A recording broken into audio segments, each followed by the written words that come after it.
Buena mano sa ating One Balita Pilipinas ngayong Webes. Low pressure area na kapapasok pa lang ng bansa, isa ng ganap na bagyo. Visayas Region, nakabantay na sa posibleng pananalasa ng Tropical Depression Wilma. Matapos mapabalita ang magbibitiw sa Independent Commission for Infrastructure, former DPWH Secretary Babe Singson nagpaliwanag sa kanyang desisyon. My 77-year-old body cannot take it anymore. This is the first time in my life that I've been asked to take maintenance. Davao City Congressman Paulo Duterte, hindi na raw matutuloy ang pagharap sa ICI ngayong linggo. Ano kaya ang dahilan? Pangulong Bongbong Marcos nag-inspeksyon sa ilang infrastructure project sa Davao City.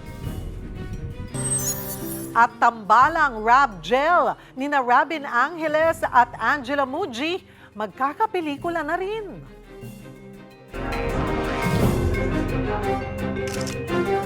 Magandang taghali, Luzon, Visayas at Mindanao. Thank you for joining us. Good afternoon sa mga nanonood. Saan po ang This has been my guide. Ang buting utang, kumikita sa mga utang. mga paidea ng mga palitan sa Visayas at Mindanao? Nagsanga ang mga paluwa sa kanilang mga probinsya. Hola! One Balita, Pilipinas!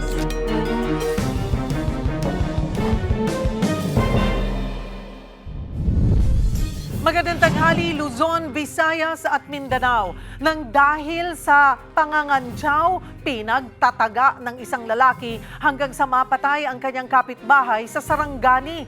Ang suspect hindi raw nagsisisi sa ginawa. Para bigyan ng mukha ang balita, Mobile Journal, Kayla Makantan. Sa pananaga na uwi ang kantsawan ng isang magsasaka at kanyang kapitbahay sa Sarangani.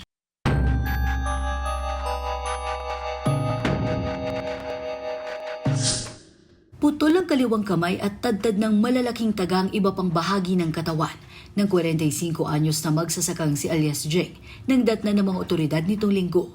Pasado alas 3, nakatambay si Jeng nang mapada ng kapitbahay at kapwa magsasaka na si alias Ray, 27 anyos, bit-bit ang panabong na manok. Itong biktima is lasing, din hinihingi yung dalang manok nung suspect. Ayaw ng suspect na ibigay. So sabi niya, hindi ka na makakadaan dito. Yun ang sabi. Yun lang yung suspect is pikon, madaling magalit. Yung sabi nung suspect, hintayin mo, babalikan kita. Yung totoo nga, hindi ang tagal, bumalik, may itak. Dito na pinagtataga ni Ray ang biktima. Si Jeng, hindi nakapanlaban dahil na rin sa kalasingan. Agad siyang itinakbo sa ospital pero di rin nakaligtas. Si Ray, nakumbinsi rin ng mga taga-barangay na sumuko sa pulis. Kausap ko mismo itong suspect. Wala naman silang personal na galit. Itong suspect talaga medyo kakaiba kasi sabi niya, tama lang din para sa kanya. So ibig sabihin, parang tanggap niya na ganun. Hindi siya nagsisisi.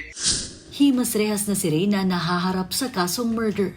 Mga kapatid, Mobile Journal, Kayla Makantan, hatid ang mukha ng balita. Magtatakda ang Department of Agriculture ng Maximum Suggested Retail Price o MSRP sa carrots. Simula December 5, dapat hanggang 120 pesos na lang ang benta rito kada kilo. Pumalo kasi sa 200 pesos ang presyo ng carrots sa ilang palengke sa Metro Manila. Bukod dito, plano ring ibalik ang MSRP sa karneng baboy matapos itong magmahal. Ang kasim hanggang 390 pesos na ang kada kilo, habang pumapalo hanggang 470 pesos ang liempo. Pero kapag ipinatupad ang MSRP, hanggang 350 pesos na lang dapat ang kasim at 370 pesos ang liempo.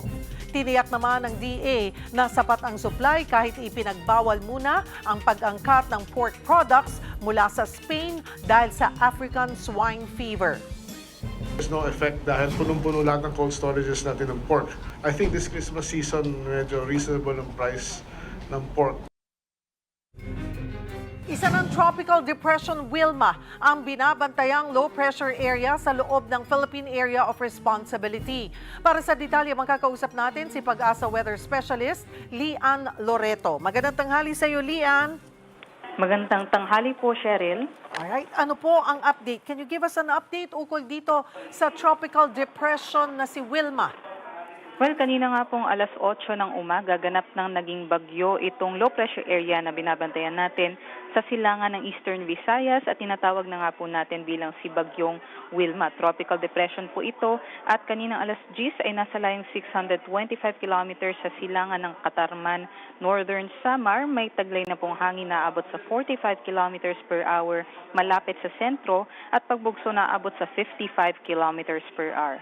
Sa nakikita natin ngayon, west-southwestward po yung kanyang movement at 20 kilometers per hour at posible nga pong maglandfall sa may Eastern Visayas o Dinagat Islands bukas po ng gabi o Sabado po ng umaga. Sa ating nakikita ngayon ay tatahakin niya po yung Visayas regions pati na rin po sa may Northern Palawan. So from Friday evening hanggang Tuesday po yan next week. So medyo matagal-tagal po. Kaya sana po yung ating mga kababayan na nandun nga po sa may Visayas, maging sa may Southern Luzon at Northern Mindanao ay makapaghanda po. Dahil sa nakikita natin, ito nga po yung mga lugar na naapektuhan na ng mga nakaraang bagyo. So ang dala naman po nito na mga possible impacts, mas grabe po yung impacts ng mga pag-ulan nitong si Bagyong Wilma compared po sa severe winds. So, posible nga po ito magdulot ng mga pagbaha at pagguho ng lupa, especially po doon po malapit sa sentro ng bagyo. At kaninang alas 11 ng umaga ay nagtaas na nga po tayo ng wind signal. So, wind signal number 1 na po tayo dito po sa areas na sa may Eastern Visayas, so sa may Northern Samar, Eastern Samar, Biliran, Leyte at Southern Leyte, banging dito po sa may Surigao del Norte, kabilang ang Siargao at Bocas Grande Islands at Dinagat Islands. Aside po dito ay may nakataas din po tayo na gale warning naman po sa may seaboards ng Northern Luzon dahil sa amihan at pati na rin po sa may seaboards ng eastern parts po ng Luzon and Visayas dahil dito sa bagyo. So aside po sa Bagyong Wilma, magdadala rin po ng mga pag-ulan itong amihan at yung interaksyon ng amihan at ng Bagyong Wilma. So hindi lamang po yung mga may nakataas na wind signal ang kailangan maghanda, kundi malaking bahagi po ng Luzon at Visayas. Okay. Balikan ko itong si Bagyong Wilma. Sa ngayon ay nasa tropical depression yung kanyang strength. Sa mga nakalipas na araw ay posibleng umabot sa typhoon or tropical storm. Nakikita pa rin bang posibleng mas lumakas pa ang Bagyong Wilma? Well, sa ngayon, based sa ating latest forecast track and intensity, hanggang tropical depression po ito habang binabaybay or tinatawid itong Visayas region. Ngunit hindi natin inaalis yung chance na maging tropical storm category po. So based on winds, mahinang bagyo lamang ito. Ang dala talaga nitong banta talaga itong malalakas na mga pag-ulan, Ms. Cheryl. So mas maulan, mahina na bagyo pero talagang nakikitang mas maraming ulan na ibubuhos ito kumpara kay Verbena. Yes po, tama po Ms. Cheryl dahil nga may interaction po ito sa amihan kaya't hindi lamang talaga yung bagyo yung magdadala ng mga pag-ulan, kundi ito din pong tinatawag natin na shear line na magdadala rin ng mga pag-ulan sa may Southern Luzon area, maging parts din po ng Luzon. So medyo malawak din po yung uulanin over the weekend. Mm-hmm. And you said na ang dapat pong maghanda, ang possible landfall nito tomorrow night or Saturday morning ay saan po ulit? Either Eastern Visayas po or sa may Dinagat Islands. Okay. Ano pa po ang dapat paghandaan ng ating mga kapatid? Well, aside po dito sa, yun nga po sa Bagyong Wilma, nakikita natin, malalakas din po yung bugso ng hangin sa may Luzon area dahil sa amihan. So, yun nga po may nakataas na po tayong gale warning sa areas nga po eastern side ng, or northern and eastern seaboards po ng Luzon, maging sa may Visayas. At kaya pinagbabawal po natin yung paglalayag ng ating mga kababayan. And yun nga po, sana wag lang po matigas yung ulo ng ating mga kababayan, dahil nakikita natin sa ngayon na maaalon talaga yung ating karagatan during this time and over the weekend. So yun nga po, ingat na lamang po, bawal pong maglayag ang ating kababayan doon. Lian, yung kilos niya ay pababa ng kaunti, west-southwest. Yes po, tama po. So nagbago siya ng kaunti ng direksyon. Again, ano yung mga probinsya na dadaanan o tatawirin nitong bagyong Wilma? Sa ngayon, nakikita natin possible nga po dito sa may Eastern Visayas, maging sa may Cebu, Bohol or Negros Island region, possible din po sa may Western Visayas and also sa may Northern Palawan area. Island. At okay, ngayon nagsisimula ng maranasan yung ulan na dulot ng bagyong Wilma. Yes po, tama po. Sa ngayon, nag-e-extend na nga po yung mga kaulapan nitong si Bagyong Wilma sa may Eastern Visayas and also some parts din po ng northern or northeastern side ng Mindanao. Ano ang kilos nito? Parang napakatagal na tumawid ng bansa. So itong kilos po nito west-southwestward nga po, meron yung amihan po kasi natin naghihinder po sa kanya no na tumawid diretso. So kaya pababa, kaya mabagal and also west-southwestward. So hindi siya makakilos ng westward no. So west-southwestward bumababa po yung kanyang pagkilos. Ano yung estimated na amount of rainfall na maaaring ibuhos nitong bagyong Wilma? Sa ngayon, ang highest rainfall na nakikita natin hanggang 200 millimeters po, especially sa areas, starting for this day, starting Northern Samar, Eastern Samar po, and also may parts din po, Northern Samar, Eastern Samar dahil po sa bagyong Wilma. But parts po ng Albay, Sorsogon, and also Catanduanes ay makakaranas din po ng hanggang 200 millimeters dahil naman po dun sa shear line. In Catanduanes. So magiging maulan na yung panahon natin. Meron pa ba tayong ibang sama ng panahon na binabantayan? Sa ngayon, within 1 to 2 weeks, wala pa naman tayong nakikita na bagong sama ng panahon. That's good. Thank you for the update. Pag-asa Weather Specialist, Lian Loreto. Samantala, muling pumutok ang bulkang Taal kaninang madaling araw. 12:58 a.m. na itala ang unang phreatic o steam-driven explosion. Pasado 1:00 ng umaga naman, nagbuga ng tinatawag na incandescent ballistics o mga nagbabagang bato ang bulkan. Pareho itong tumagal ng 2 minuto. Sa kabila nito, nananatili pa rin sa Alert Level 1 ang bulkang Taal.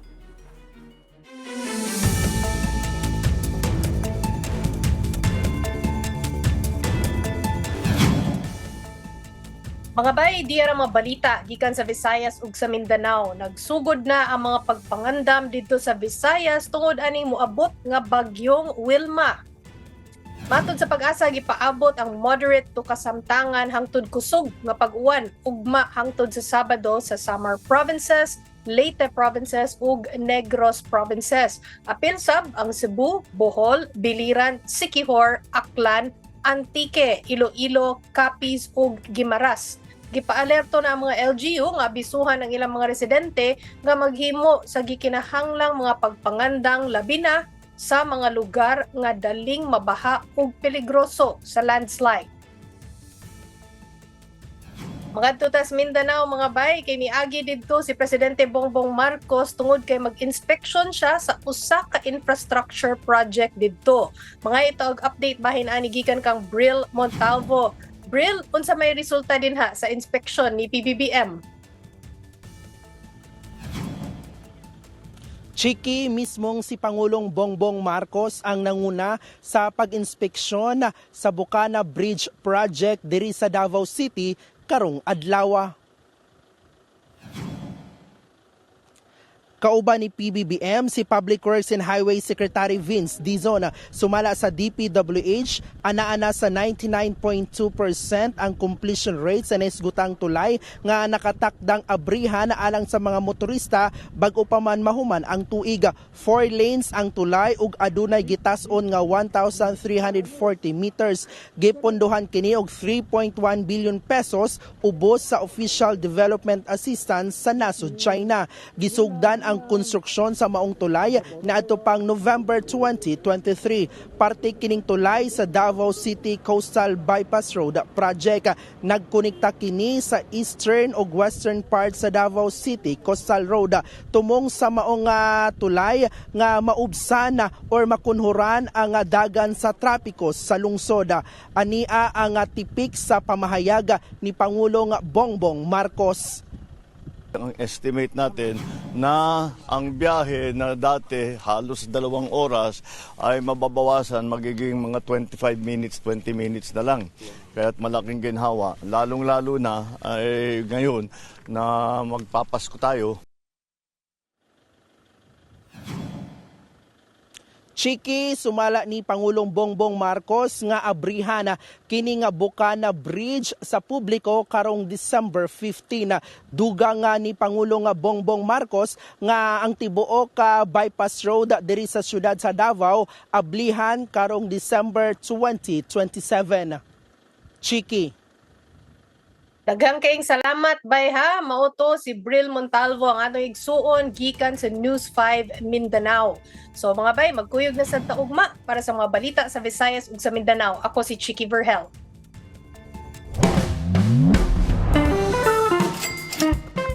Habang tayo ay nagtitiis sa taas ng bilihin, ang gobyerno ng Japan ay gumagawa ng paraan para matulungan ang kanyang mamamayan. Ang tanong, pwede ba yan dito sa Pilipinas? Hi there, this is Ching Kitan, your pambansang wealth coach. Today, pag-usapan po natin yung mga anti-inflation moves ng bansang Japan na para matulungan at maibsan ang kanilang mga mamamayan. Ayon sa ulat po, ang Japan po ay nire-review ang anti-inflation plan. Hindi lang to drawing, hindi lang to paasa. Ang focus nila ay napakasimple. Bigyan ng subsidiya ang pagkain, ang gasolina, tulungan ang mga low-income household sa pagtaas ng presyo ng mga pangunahing bilihin. Ito ay direktang suporta sa tao. Samantala, dito po naman sa atin, mataas na po ang bigas, gasolina, pamasahe at kuryente. Minsan may ayuda pero hindi po pang matagalan. Di ba? Habang nag-aantay po tayo ng malalim na solusyon, ang sweldo po ay kinakatay na po. Ang sweldo po ay kinakain na po ng inflation.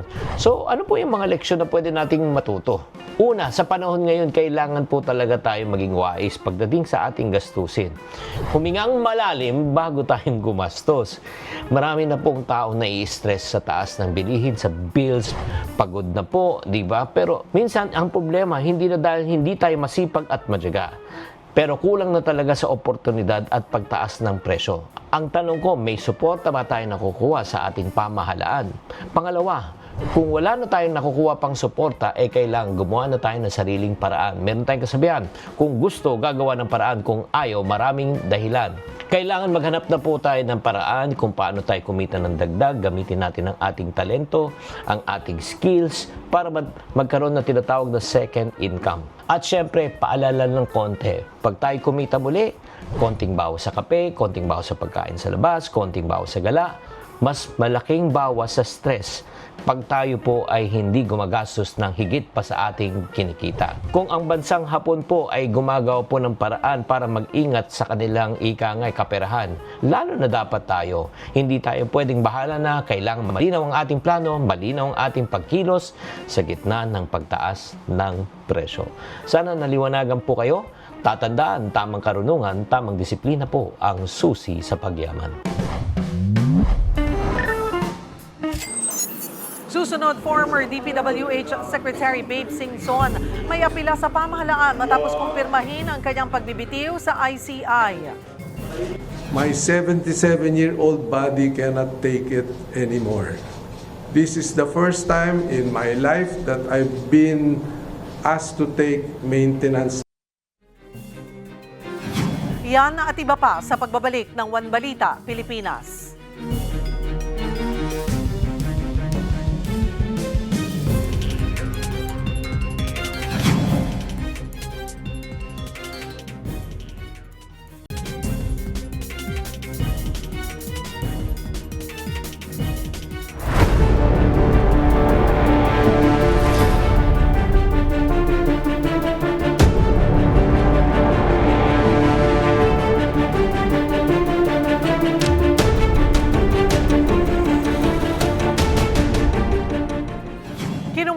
ng DILG na sinamsam na ng NBI ang ilan pang ari-arian ni former Congressman Zaldico. Ayon kay Interior Secretary John Vic Remulla, kasama sa kinumpiska ang ilang properties ni Ko sa Forbes Park at sa Bicol. Sa kanilang impormasyon, sa Portugal daw nagtatago ang dating kongresista at may hawak na Portuguese passport. Samantala, planong ipadeport ng Bureau of Immigration ang importer ng mga mamahaling sasakyan ng mag-asawang Diskaya. November 27 nahuli ang suspect na si Cao Cheng sa Makati. Nabisong gumagamit siya ng ibang pangalan at mga piniking dokumento. Kasunod naman ng kumpirmasyon ni Independent Commission for Infrastructure Commissioner Rogelio Singson na hanggang December 15 na lang siya sa ICI, sinabi ni DPWH Secretary Vince Dizon na tutulong pa rin ang dating kalihim sa ilang proyekto kahit wala na sa pwesto. Sabi niya sa akin, gusto niya tulungan si Presidente sa pag-implement nung 18 Major River System Master Plan, no, for flood mitigation na sinimulan niya nung siya ay DPWH Secretary na unfortunately hindi na-implement. No? So, specifically sinabi niya sa akin, sinabi din niya alam ko sa ating Pangulo. Kanina humarap sa media si dating DPWH Secretary Rogelio Singson para ipaliwanag ang mga dahilan ng kanyang pagbibitiw bilang miyembro ng Independent Commission for Infrastructure. Narito ang bahagi ng kanyang naging pahayag. I don't think that's a fair statement. No? It's a commission work. No? I'm just one of 3 members. I am appealing to members of Congress, both the House and the Senate, ipasa nyo na yung IPC. Hopefully by the end of the year, you will now have a much stronger independent commission with proper powers and authorities. No? That ICI does not have.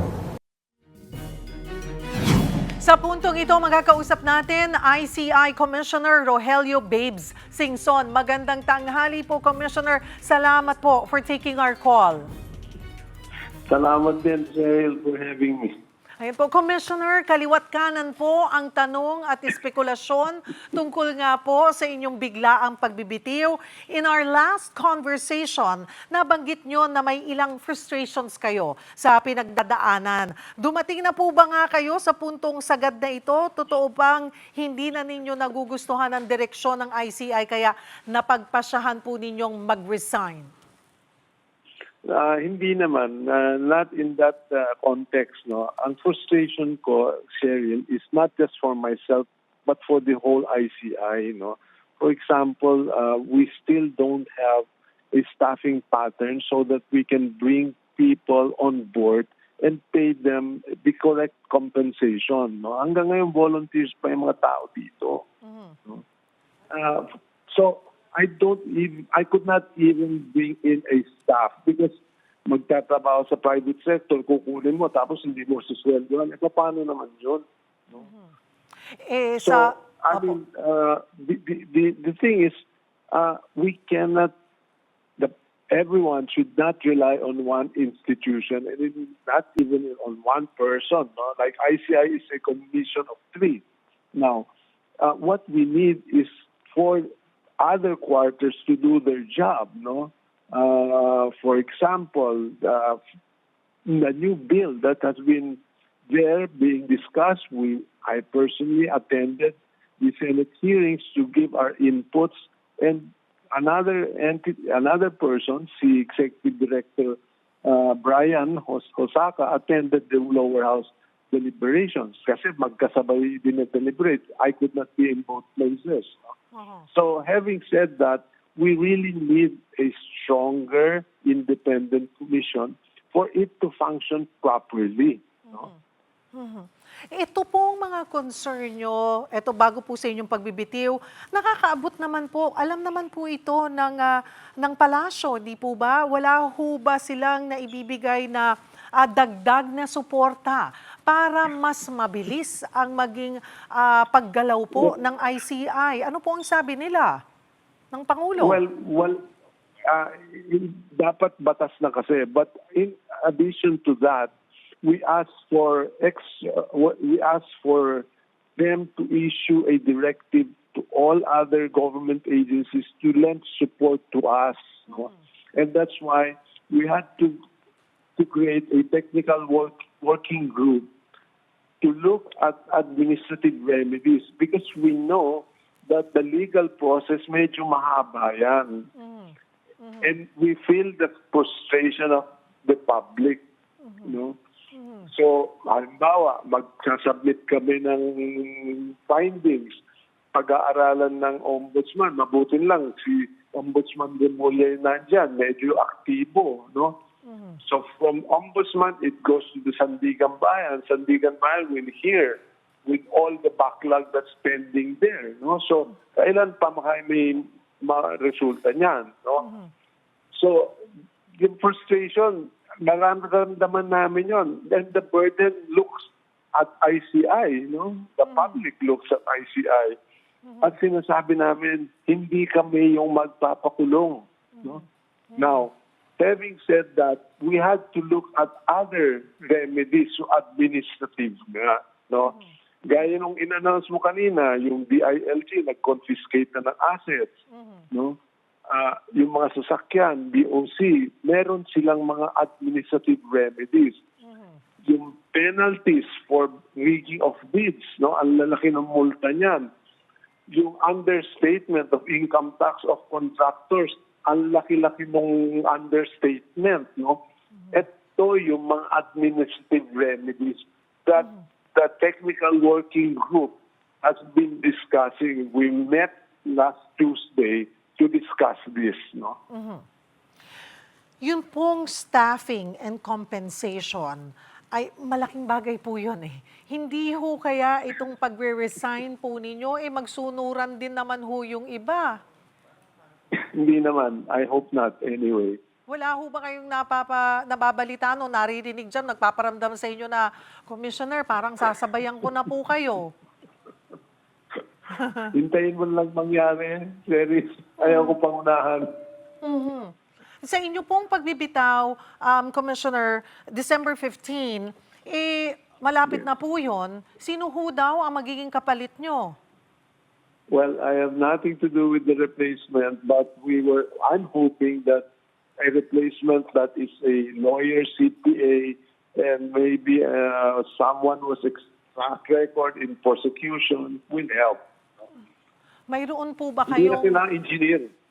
Wag na ho engineer. Hindi na kailangan because the process has been explained to them. No? Dapat puntahan na natin yung agencies para ayusin na yung mga nasa agencies. Whether it is DPWH, DOH, DA, doon na yung problema, doon na yung solusyon. Pero hiningan ho ba kayo, Com, ng ilang pangalan na maaaring nakikita nyong pwedeng pumalit po sa inyo? Ayaw ko nang idama yung mga pamilya nila. Pero pag po pinilit na, tingin nyo po ay sino yung pwede?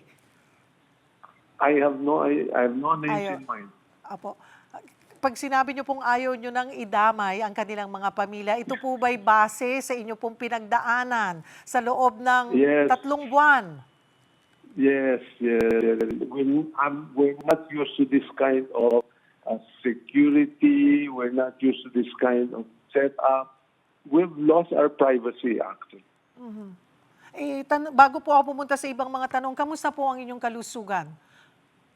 Well, I've been in and out of medical checkups. This is the first time I am having all of this maintenance medication in my life. So may medication for high blood, medication for high uric acid, lahat high. Ano ho? Ito po bang inyong desisyon na talaga na umalis ay kailan nyo po talaga napagdesisyonan? Yung pressure po ay sabi nyo, pressure from the family ang nangyari. That's correct, no? Because as I said, we have a very simple life. We're not used to this. We cannot move freely as we can. Ang dami mong tao sa bahay na kailangan asikasuhin. Pero nakakuha po ba Yeah. kayo ng kahit na anong banta sa inyong, may threat po ba? I hope not. So far, none. None. Sa panayam po ni Congressman Egay Erice sa story ko ng One News, sinabi niya, to quote him, why would he risk his family and their privacy para maging tagalinis ng palasyo? Tagahanap kung sino ang nagnakaw sa gobyerno pero kulang naman sa suporta. Unquote. Maaari po ba ninyong kumpirmahin o pabulaanan ang pahayag po na ito? Tama naman yung, I just said, tama naman yung sinasabi niya, no? Hindi naman niya gawa-gawa yun. Nakikita naman ng tao yun, ano? Sinabi niyo po, balikan ko yung staffing and compensation dahil sinabi niyo po kasi na ICI was created as an urgent matter pero kulang sa budget. Nasa dyaryo ang budget pero hindi napunta sa inyo. Naipaabot na po ba itong mga concern na ito sa palasyo bago kayo nagpasya? Ano po ang naging tugon nila? Well, bagong agency, so you can imagine opening of an account, sino signatories, ganito, ganyan. So hanggang ngayon, nasa proseso pa. Proseso? So bibigyan ka ng budget, capital outlay mo, 1 million. Ilang computers lang yon? How can we work with a few computers? So kanya-kanyang bit-bit kami, kanya-kanyang hanap ng I had to ask friends from the private sector to lend us printers. Hindi ka maniniwala ka ba sa ganun? Bakit daw ho ganun katagal ilabas yung budget considering urgent nga po ito? I cannot understand that myself. Pero kung gusto mabilis. Lalo na po ang budget nyo ay nanggagaling naman from the Office of the President, hindi po ba? I really don't even know where it's going to come from, but what is public is, yun, ganun katagal for a small amount. I think they're providing 41 million. Well, let's hope na next year. How much we are valued. That's how much we are valued, Cheryl, 41 million. Mayroon na po bang naipaabot sa inyo, Commissioner, or may idea na ho ba kayo kung next year may budget na at magkano ang budget this time? Baka narinig naman po yung 41 million kung gaano kaliit para sa ginagawa po ng ICI. Well, that will have to be part of the new law. No? And I understand they were going through the appropriations already in terms of what is really needed to make it functional. No? The new IPC or ICAC, whatever it's going to be called. Oo, pero Commissioner, hindi naman po yan automatic January 1, magbubuo na yan. Kailangan tuloy-tuloy pa rin po ang budget, hindi po ba? Muna? That's correct. Pero tanong lang po, yung buo po bang 41 million ay naipasa na sa ICI or utay-utay din? Nasa dyaryo pa nga yun. Ha? Nasa dyaryo pa lang. Paano po? Paano yan? Pag-alis nyo po sa December 15, marami po kayo ililiquidate, sisingilin. Well, nabibigyan naman kami ng this for out-of-pocket expenses namin because I don't want to receive any salary from government for this assignment. So I don't get any salary. Sabi ko, sagutin lang nyo ang out-of-pocket expenses. Which means payment, allowance for security, gas, and so on. Sasakyan ko pa yung ginagamit at one time. Opo. Ilan po ang nagsasabi, Commissioner, malaking kawalan ang inyong pag-alis dahil very passionate daw po kayo sa ICI. May nagsasabi rin, gaya nga po ni Congressman Erice, na sa inyong pag-resign, ICI is dead. Ano po ang reaksyon nyo sa ganitong pahayag? Well, hindi naman siguro, no? And I believe that ICI is an independent commission of 3 and one of 3, no? So it's still there. Sa pananaw po ninyo, Commissioner, ano ngayon yung pinakamalaking hamon na kinakaharap ng ICI at paano ito dapat tugunan para manatiling epektibo at kapani-paniwala? Well, as I said, it needs more power, more teeth. No, so that's why I was appealing earlier to the members of Congress, especially committees handling this particular bill, no? Both lower house and the Senate, to already pass it before the end of the year. Remember, they will go on recess, I believe, December 17 or 18, no? So 2 weeks to go.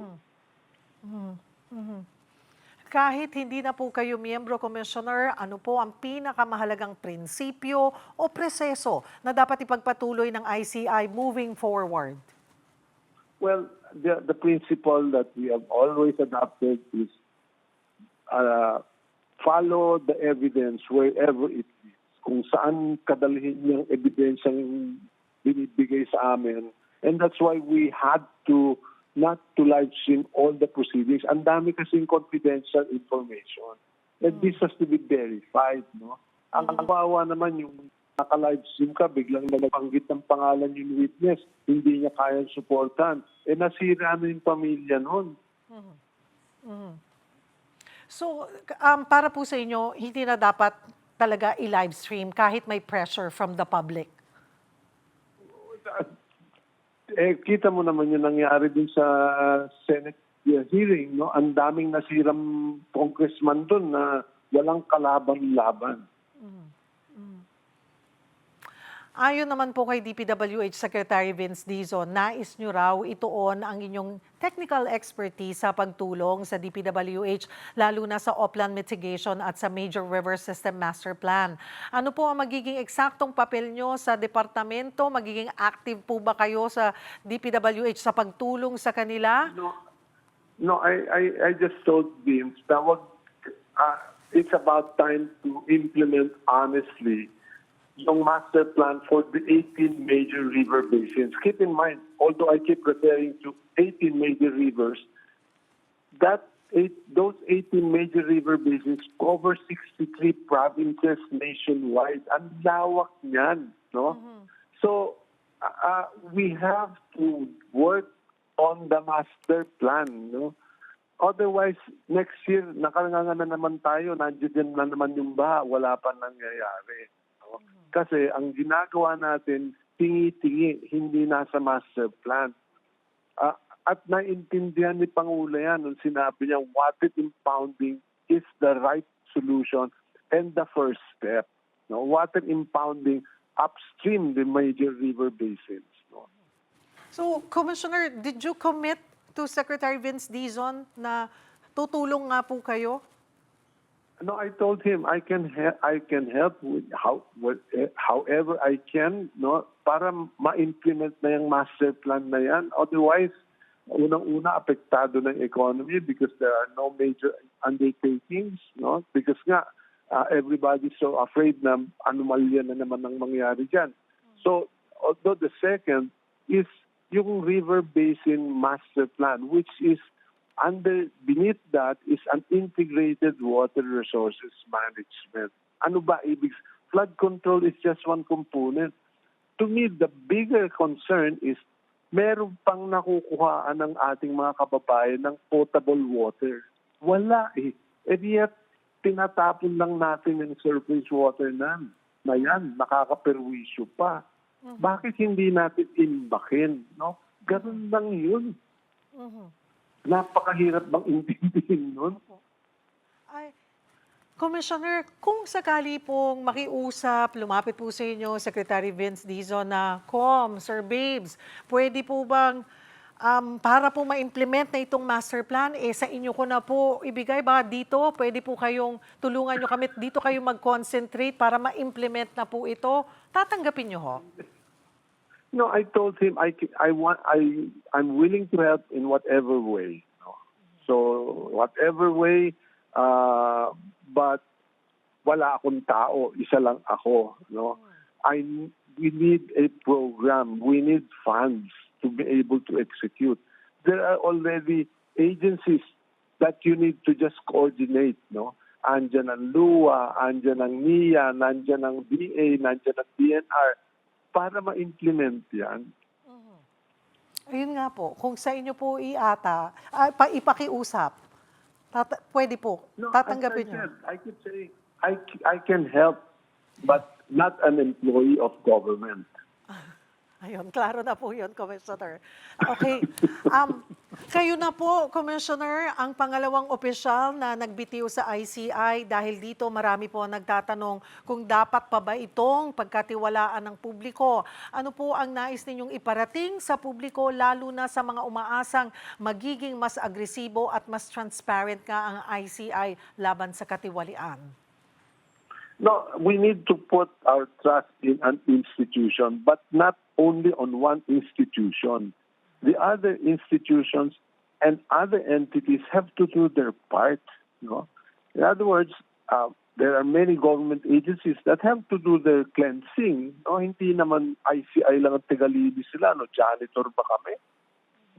Pangalawa, Congress has to do its part. What happened here is there was connivance among agencies, including legislative. No? So, kailangan i-address yan, no? To stop a similar situation happening again. Commissioner, it's December 4, December 15 ang last day nyo. 11 days to go. Anong pakiramdam? I'm quite relieved, and my family is very thankful that I made that decision. Nagbibilang na ng araw. Ano po ang unang gagawin nyo after December 15? Hindi na ako maghihintay na December 15, Sheryl. I will try to go back to my normal activities. Ano po ang reaksyon ng inyong pamilya na when you have decided na, okay, eto na, hanggang December 15 na lang ako? Well, they were very excited about it, and they're starting to count 11 days. Siguro po, iiwan nyo na lang na salita sa publiko sa pagbibitiw nyo po sa ICI. Well, as far as I'm concerned, we cannot rely on one institution alone to address the anomalies that happened in the last several years. We need the help of several institutions and legislative, executive, as well as judiciary. So, hindi pwedeng iasa natin sa ICI lang ang solusyon. That to me is clear. Marami pong salamat again for taking our call. Salamat po sa oras, ICI Commissioner Rogelio Babe Singson. Samantala, inaabangan pa rin sa ICI kung sino ang susunod na tetestigo kaugnay sa maanumalyang flood control projects. Para sa update, magbabalita live mula sa Taguig, si Mobile Journal, Arles de los Santos. Arles, may nakaschedule ba uli na public hearing ngayong araw? Cheryl, alam mo matapos yung press conference ni ICI Commissioner Chair Singson, no, ngayong araw nga, hindi pa rin tayo nakakakita ng sino man ng mga mambabatas o resource person na dumadating dito. Pero kung matatandaan ninyo sa listahan, inaasahan dito na dumating si ACT-CIS Representative Eric Yap, no, at si House Majority Leader Sandro Marcos. Sa ngayong hapon nga, hinahantay kaninang umaga, nagsimula na nga yung pagdating dito ng ilang mga kapulisan. No? Hindi natin kumpirmado ang dahilan nito, pero patuloy ang kanilang pag-iikot at pagsigurado ng kaligtasan o perimeter nitong lugar. No? Kaya naman inaasahan natin na baka may malaking personalidad, no, na dumadating dito. Sinubukan natin malaman o makunan ng saan ng tugon ng ICI kung darating nga ba ngayong araw si House Majority Leader Sandro Marcos, pero wala pa rin itong nagiging tugon sa oras na ito. May sagot na ba ang ICI sa naging pahayag ni Davao Representative Pulong Duterte na hindi na niya sisiputin ang imbitasyon ng komisyon?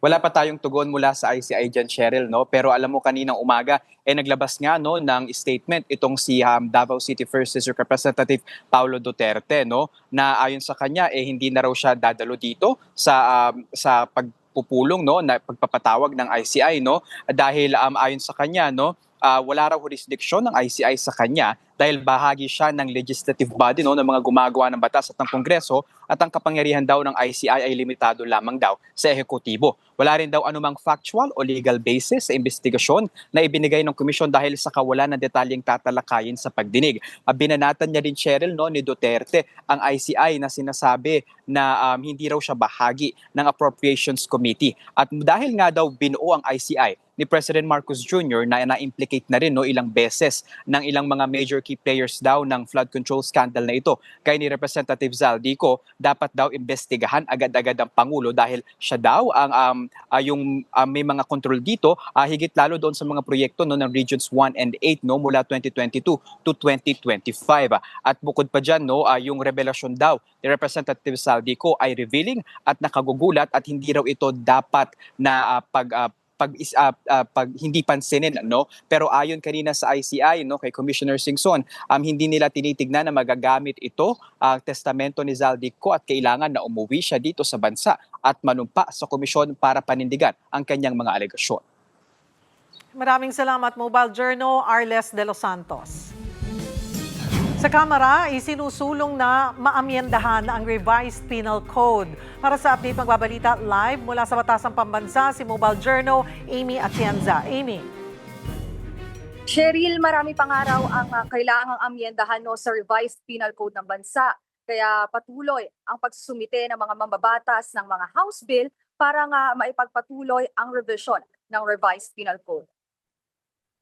Isa si mamamayang Liberal Party List Representative Laila de Lima sa mga nais na magsulong sa pag-amyenda ng revised penal code. Ngayong araw, nagsampa si de Lima ng House Bill criminalizing illicit transfer at illicit enrichment. Kaugnayan ang isyu ng korupsyon, dulot ng maanumalyang flood control projects. Hangarin ng anti-illicit enrichment and transfer na mapabilis ang pagproseso sa mga kasong maaaring kaugnay ng korupsyon.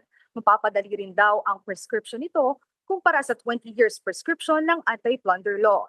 Questionable na raw kasi ang yaman at mga pagmamayari ng ilang mga opisyal at maging mga pribadong individual. Dagdag pa niya malaking panghihinayang ang pagbibitiw sa pwesto ni Independent Commission for Infrastructure Commissioner Babe Singson. Kaya naman ikinikiit na rin ni De Lima ang pagsasabatas ng Independent Commission against Infrastructure Corruption Bill. Hindi na raw kasi sapat ang kapangyarihan ng ICI upang magsusing maimbestigahan ang mga personalidad na dawit sa flood control controversies. Dagdag pa niya, maaari itong rason sa pagbitiw ni Singson bilang commissioner. Nakatanggap pa raw si De Lima ng mga mensahe mula kay Singson para i-follow up ang kalagayan ng ICAIC bill. Dama pa ni De Lima na mistulang pinipigilan ang pagpapasa nito dahil sa delay na nararanasan sa Kamara para rito. Cheryl, kinumpirma na nga rin no, sa hearing ng Penal Laws Subcommittee dito sa House of Representatives na nagkaroon ng Memorandum of Understanding ang UP Law Center Code of Crimes, pati na rin ang Department of Justice para nga mas mabusisi pa itong revised penal code. Cheryl? Maraming salamat, Mobile Journal, Amy Atienza. Saan lamang po kayo mga kapatid, magbabalik pa ang One Balita Pilipinas.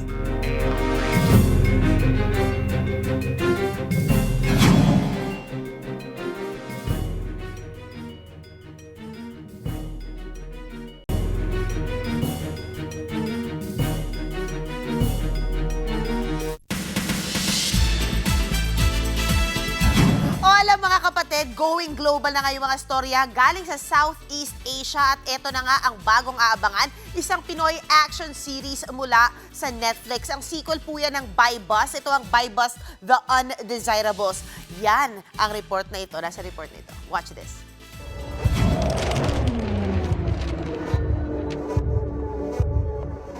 World-class bakbakan, dystopian setting, at Ann Curtis like you've never seen her before. Whoa! Buy Bust The Undesirables. Yan ang pasabog na inanunsyo ng highly acclaimed Filipino director na si Eric Mati sa Creative Asia event dito sa Yogyakarta, Indonesia, kung saan nagsama-sama ang mga cinephiles, direktor at entertainment industry experts ng Southeast Asia. The Philippines has become a federalist government, and all the prisoners, because they want to clean up the whole country, is being sent to an island. And our protagonist was accidentally sent to that island. Also starring Sins of the Father star Gerald Anderson. Ito ang sequel ng 2018 hit movie na ginawa ng 9-episode series sa Netflix. To be released ito worldwide this 2026. Kung ang Buy Bust movie naging kontrobersyal dahil sa drug war theme, inilayo raw ito ni Mati sa political issues ng bansa ngayon. Pero sinasalamin pa rin ito ang ilang glaring issues ng lipunan at focus sa bakbakan at journey ng bida na si Nina. the way we avoided it is really to talk about the dystopian setup of a new Philippines.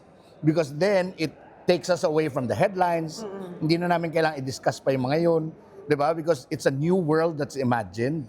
Bukod kay Direk Eric, nasa event din si Outside Director Carlo Ledesma at Netflix Executive Vito Lazatin na ibinida ang tagumpay sa higit 40 bansa kung saan nag-top 10 ang zombie movie na ito. Mula 2023, 50% na ang nadagdag sa audience worldwide na tumatangkilik ng Southeast Asian content. Kwento ng Director of Content ng Netflix sa Southeast Asia, ito raw ang common sa mga storya mula sa ating region na sumisikat sa buong mundo, gaya ng Hunger ng Thailand, The Elixir ng Indonesia at Outside ng Pilipinas. They have one thing in common, that they were very deeply local stories. There is nothing called a global hit, right? When it resonates very deeply in the local market, then there is like an amplified effect. Abangan dahil sa mga susunod na taon para mas mapalakas sa mga local stories ng Pilipinas, magsasagawa rin ng world-class training programs sa bansa natin ang Netflix para sa mga TV at film creatives. Guys, maglalayag na po sa big screen ng tambalang Robin Angeles at Angela Muji. Yan at ang iba pa sa report ni Von Belenario. My best friends, my brothers. Bibida si Carlo Aquino sa Metro Manila Film Festival entry na Bar Boys After School. Sequel ito ng 2017 hit film. This time, mas malalim na raw ang karakter ni Carlo bilang abogado. May pinaglalaban, may sinasabi na huwag mawawalan ng pag-asa para sa Pilipinas. So, lagi mo ipaglaban yung karapatan mo at saka yung mga deserve mo. We deserve better. Napapanahon daw ang tema ng pelikula na pag-uusapan din ng mga issue sa bansa. Nagbabalik din sa pelikula ang iconic role ni Justice Hernandez na ginampanan ng veteran actress na si Odette Can. Naging emosyonal si Odette nang bigyang pugay ng mga cast. It's very, very special dahil ang pinagtatrabaho naman ay para sa maganda. I'm so glad. I am so honored. Kasama rin sa star-studded cast na Enzo Pineda, Rocco Nasino, Kian Cipriano at iba pa sa direksyon ni Kip Obanda. An extraordinary boy finds an extraordinary love. Layag na talaga ang tambalang Robin Angeles at Angela Muji sa kanilang kauna-unahang movie as Rob Gel, ang A Werewolf Boy. Kakaibang Rob Gel ang makikita nyo dito. Talagang sobrang hindi pa namin to ginawa. Parang pati po kami, nagulat po na kami na nagawa po namin to. Mapapangako ko po sa inyo na ginawa po namin yung best namin dito. Local adaptation ito ng hit Korean movie with the same title na pinagbidahan noon na Song Joong-ki at Park Bo-young.